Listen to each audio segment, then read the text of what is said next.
we tried to start AngelList around 2007 or so a bunch of times. We frankly tried it 3 or 4 times before we got it right over many years. And a lot of it had to do with building the right product for the market, but a lot of it also had to do with we were just operationally incompetent. By we, I mean me. It was just me at that point in time and an engineer. What about Naval? He was there as like a super advisor, as a co-founder and mega advisor, but he had his fund at the time. Got it. Which he was focused on. So first we built software. That kind of worked, but we had no deal flow. Then we tried doing it as a Google group, whatever, maybe that'll work. We tried it on Yammer, don't ask me why. And then you tried AngelList on Yammer? Yeah, we're like, I mean, all it is, I mean, it's a communication platform, right? So we're like, maybe we can make this work on Yammer somehow. This is like 2000 and, I don't know, 8, 9, and my level of sophistication in building software was quite poor. And then I think I was pitching Naval on an idea one day. I'm like, oh, you know what? I'm going to write some PDF and I'm going to sell it for $19. And he's like, I don't care. You know what we should do?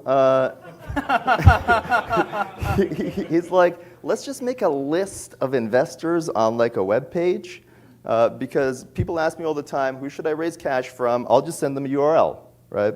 So the first version was we made a Wufoo form. You guys know Wufoo. It's like Google Forms, but it costs money for some reason. But so we made a Wufoo form, and we emailed it to 20 of our closest friend investors, good guys, angels, whose names you'd recognize, and we just had them fill in the form. What's your name? Where are you? How many investments are you going to make this year? What markets do you like? How do you add value?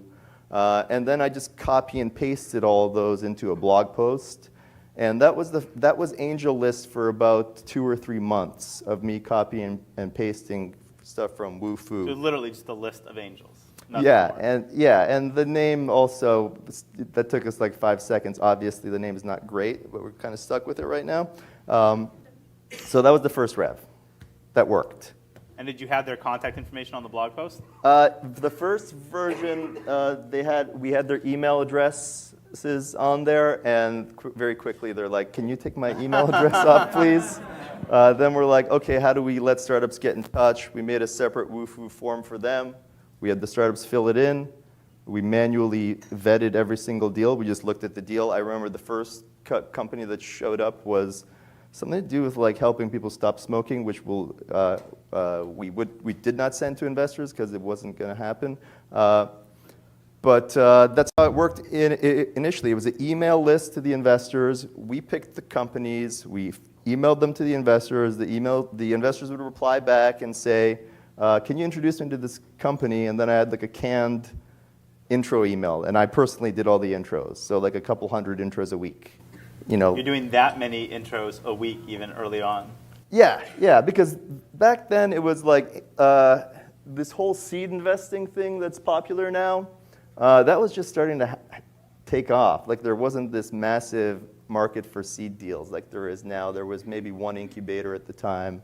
So it was very novel for investors to get reasonable quality deal flow. But there was that period that if you got promoted on AngelList, it was kind of like gold, right? If your company got on there, I feel like it was like 2 years ago.